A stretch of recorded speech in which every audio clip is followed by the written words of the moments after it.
Henri Lurnen, vous êtes à la CFDT, vous êtes à la CFDT et à l'Europe depuis plus de 20 ans. Aujourd'hui, vous êtes un des acteurs de la Fédération européenne des retraités et des personnes âgées.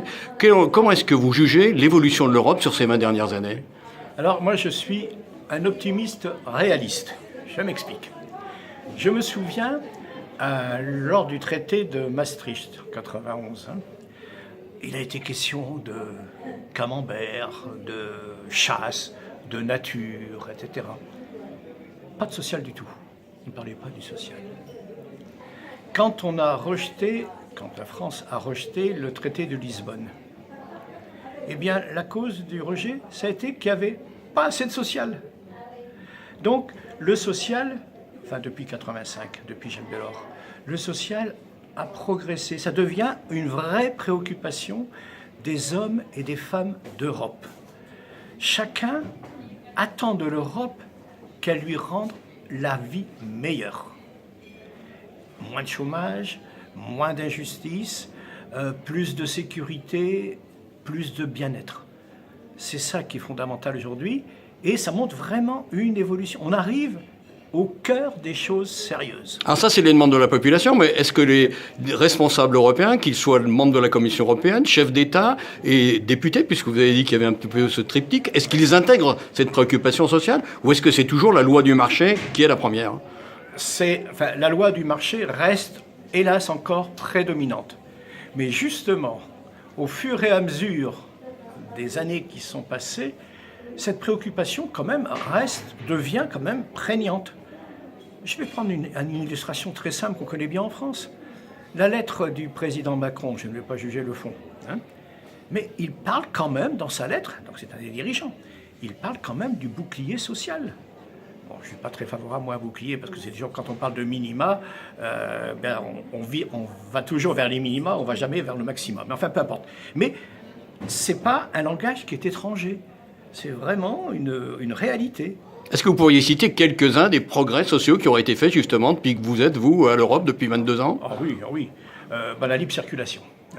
Et notamment, un exemple très concret, la carte européenne de sécurité sociale. Aujourd'hui, quand vous vous déplacez, quand vous vous déplaciez, il fallait passer par la caisse de sécurité sociale, remplir un formulaire E111, etc.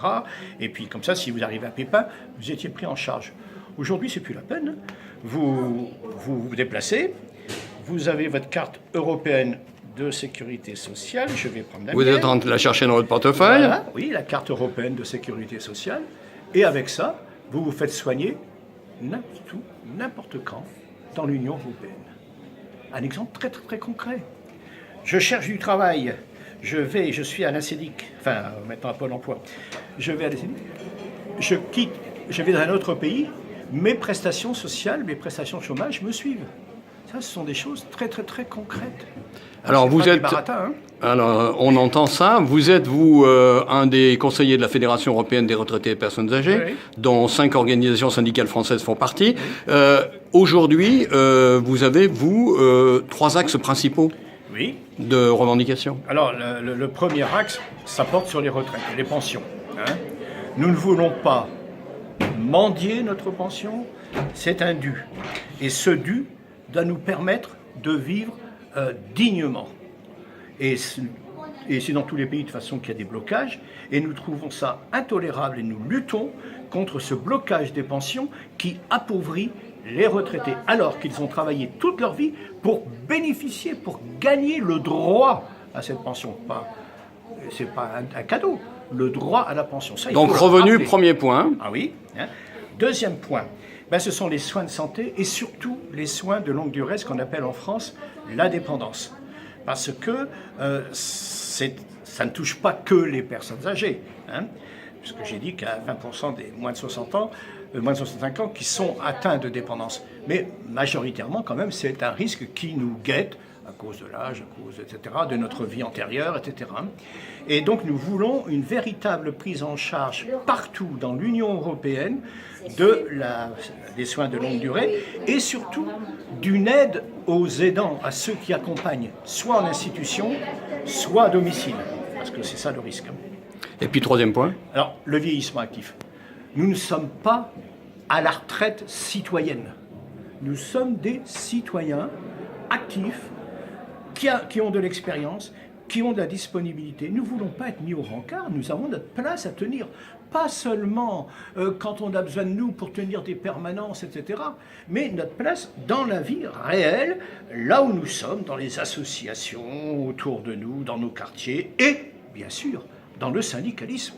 Et nous avons la chance en France d'avoir des structures syndicales qui reconnaissent les retraités, avec les UCR, les UTR, etc. Ultime question. Aujourd'hui, on est en plein débat en Grande-Bretagne sur quitter ou pas l'Europe. Le Brexit a des difficultés, on le voit bien, à se mettre en place. Vous, au niveau de la Confédération européenne des syndicats, de la Fédération retraitée des personnes âgées, les Britanniques sont partie prenante. Pour vous, c'est un plus, c'est un enrichissement qu'ils soient là? Ah oui, le fait que les Britanniques soient dans l'Union européenne, c'était intéressant, mais ils restent, eux, présents dans le mouvement syndical. Dans le mouvement syndical, hein. Et comme d'autres organisations qui ne sont pas dans l'Union européenne, je prends les organisations syndicales turques qui sont à la CES et qui sont à la FERPA, les Suisses qui sont à la CES et qui sont à la FERPA et qui ne sont pas forcément dans l'Union européenne, hein. L'action syndicale européenne au sens large ne se limite pas à la simple Union européenne, hein, aux 27 ou 28 pays. Hein. C'est beaucoup plus large. C'est un continent quand même. En conclusion, vous, après 2 décennies à Bruxelles, vous êtes optimiste? Et réaliste. Oui, optimiste bien sûr.